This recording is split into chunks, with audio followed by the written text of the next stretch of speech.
Hello students, target education classes में आपका स्वागत है। जैसा कि आपको पता है, हमारे चैनल पे सामान्य विज्ञान जनरल साइंस के ऐसे इंपॉर्टेंट क्वेश्चंस जो एग्ज़ाम में बार बार पूछे जाते हैं, उनसे रिलेटेड 15 क्वेश्चंस हर डेली बेसिस पे डाले जाते हैं। अभी कुछ दिनों का गैप आ गया था, लेकिन अब हम फिर से स्टार्ट कर रहे हैं। तो हमारे चैनल पर बने रहिएगा, और अगर आपने चैनल को सब्सक्राइब नहीं कर रखा है तो सब्सक्राइब भी कीजिएगा। और बढ़ते हैं आज के वीडियो की तरफ। भाग्य के दरवाजे पर सर पीटने से बेहतर है कि कर्मों का तूफान पैदा करें, ताकि दरवाजे अपने आप खुल जाएं। मेहनत करनी है, अथक प्रयास करने हैं, हार्ड वर्क करना है। पहला क्वेश्चन है, पानी में नमक के मिश्रण को किस विधि द्वारा अलग किया जाता है?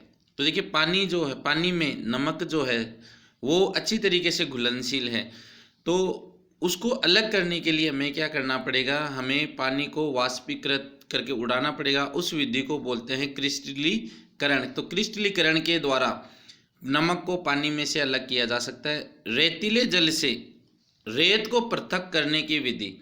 तो पानी के अंदर रेत जो है वो घुलनशील नहीं है, वो घुलती नहीं है। रेत अलग रहती है और जल अलग रहता है, तो उसको हम फिल्टर करके अलग कर सकते हैं, तो इसको बोलेंगे फिल्ट्रेशन। परमाणु का द्रव्यमान उपस्थित होता है। देखिए, तो परमाणु जो होता है, परमाणु के अंदर कक्षाओं में तो इलेक्ट्रॉन रहते हैं, और परमाणु के अंदर एक नाभिक रहता है। तो परमाणु का समस्त द्रव्यमान नाभिक के अंदर रहता है, और नाभिक में है प्रोटॉन व न्यूट्रॉन उपस्थिित रहते हैं। चौथा प्रश्न है, लोहे पर जंग लगना कौन सा परिवर्तन होता है? देखिए, जो लोहा जो होता है, जिसको हम Fe से प्रदर्शित करते हैं, लोहे को हम Fe से प्रदर्शित करते हैं। जब ये ऑक्सीजन के प्रभाव में आता है तो इसकी ऊपर जंग लग जाती है, और Fe2O3 क्या बनता है? Fe2O3। ये होती है रस्टिंग या फिर जंग, जिससे लोहा खराब हो जाता है। और एक बार लोहा खराब हो जाता है तो फिर हमें, या तो वो खराब हो जाता है, इसको बोलते हैं रासायनिक परिवर्तन। नया कंपाउंड बनता है, नया यौगिक बनता है, इसको बोलते हैं रासायनिक परिवर्तन। अगला है, पदार्थ की चौथी और पांचवी अवस्था। देखिए, पहली अवस्था ठोस, दूसरी द्रव, तीसरी गैस। चौथी और पांचवी अवस्था है प्लाज्मा और बोर आइंस्टाइन कंडेंसेट। प्लाज्मा क्या होता है? जब अगर पदार्थ को हम गर्म करते जाएं तो गैस भी एक तापमान पर जाकर आयनित हो जाती है, वो प्लाज्मा होता है। बोस आइंस्टाइन कंडेंसेट क्या होता है? अगर हम किसी को ठंडा करते जाएं तो वो भी एक जगह जाकर आयनित हो जाता है, तो उनको बोलते हैं प्लाज्मा। ये पांचवी अवस्था हो जाएगी बोस आइंस्टीन कंडेंसेट। छठा प्रश्न है, सर्वप्रथम किस देश में रासायनिक विज्ञान का जन्म हुआ? तो सर्वप्रथम मिस्र में रासायनिक विज्ञान का जन्म हुआ था।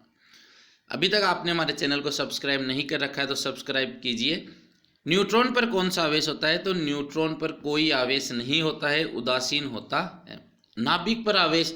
तो देखिए, नाभिक के अंदर जो है वो प्रोटॉन, नाभिक के अंदर प्रोटॉन होते हैं और न्यूट्रॉन होते हैं। प्रोटॉन पर धनावेश होता है, न्यूट्रॉन पर कोई आवेश नहीं होता है। प्रोटॉन पर पॉजिटिव आवेश होने के कारण नाभिक पर कौन सा आवेश होता है? पॉजिटिव यानी धनात्मक आवेश होता है। बर्फ का गलनांक होता है। बर्फ का गलनांक अगर केल्विन में बात करें तो 273.16 केल्विन होता है। 10वां प्रश्न है, किसी परमाणु में उपस्थित प्रोटॉनों की संख्या कहलाती है? तो जो आधुनिक आवर्त सारणी है, उसमें प्रोटॉनों की संख्या को ही परमाणु क्रमांक बताया गया है। तो परमाणु संख्या एटॉमिक नंबर बताता है। पदार्थ की वह भौतिक अवस्था जिसका आकार अनिश्चित लेकिन आयतन निश्चित हो। तो 1 लीटर पानी है, उसका आयतन निश्चित है 1 लीटर है, लेकिन जिस भी बर्तन में डालेंगे वो उसी का आकार ले लेता है, अर्थात वह अवस्था है द्रव, लिक्विड। तो थोड़ा क्वेश्चन को घुमाया हुआ है। बर्फ का द्रवणांक व हिमांक कितना होता है?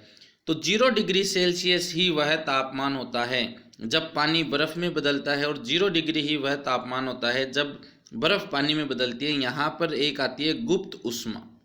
गुप्त उष्मा यानी उष्मा जो है, जो हम उष्मा देंगे वो गुप्त रूप में चली जाएगी, जो कि अवस्था में परिवर्तन करेगी, लेकिन तापमान में परिवर्तन नहीं होता है। उष्मा जो है वो 2 काम करती है, या तो तापमान बढ़ाती है या फिर अवस्था में परिवर्तन करती है। दोनों काम एक साथ नहीं करती है। अवस्था में परिवर्तन होगा तो तापमान नहीं बढ़ेगा, तापमान बढ़ेगा तो अवस्था में परिवर्तन नहीं होगा। तो 0 डिग्री सेल्सियस में अवस्था में परिवर्तन होता है, तापमान में नहीं परिवर्तन होता। द्रव का ताप बढ़ने पर गतिज ऊर्जा पर क्या प्रभाव पड़ता है? अगर हम किसी भी द्रव के अणुओं को ऊष्मा देते हैं, ऊष्मा देने पर उसकी गतिज ऊर्जा बढ़ जाती है। अगर आप ऐसा देखेंगे कि दूध के अणुओं को जब हम ऊर्जा देते हैं तो दूध के अणु चलने फिरने लगते हैं, जिससे कभी कभी दूध को गर्म करते समय आवाज़ें भी आती हैं। तो वो जो आवाज़ आती है वो इसी कारण आती है क्योंकि दूध के अणु चलते हैं और उनमें टक्कर होता है, टक्कर के कारण उनमें थोड़ी बहुत ऊर्जा की हानि रहती है। तो फिर से हम उनको अगर हम उनको लगातार ऊष्मा देते रहेंगे तो लगातार वो ऊर्जा लेते रहेंगे और लगातार वो चलने की कोशिश करेंगे। तो द्रव का ताप बढ़ने पर जितना ज़्यादा गतिज ऊर्जा होगी उतना ही अधिक ताप होता है। तो द्रव का ताप बढ़ने पर गतिज ऊर्जा बढ़ती है। परमाणु की त्रिज्या होती है 10⁻⁻10 मीटर परमाणु की त्रिज्या होती है। नाभिक की त्रिज्या, परमाणु से छोटा होता है नाभिक तो उसकी त्रिज्या कम होती है 10⁻⁻15 मीटर। नाभिक के बारे में हमें रदरफोर्ड का जो एक्सपेरिमेंट है उससे पता चला था। तो ये 15 क्वेश्चन है। मिलेंगे नेक्स्ट वीडियो में अगले 15 इंपॉर्टेंट क्वेश्चंस के साथ। कमेंट करके ज़रूर बताइएगा कि आपके कितने क्वेश्चन सही हुए। साथ में ये भी बताइएगा कि आपको नेक्स्ट वीडियो किस टॉपिक पर चाहिए। इसी के साथ बहुत बहुत धन्यवाद।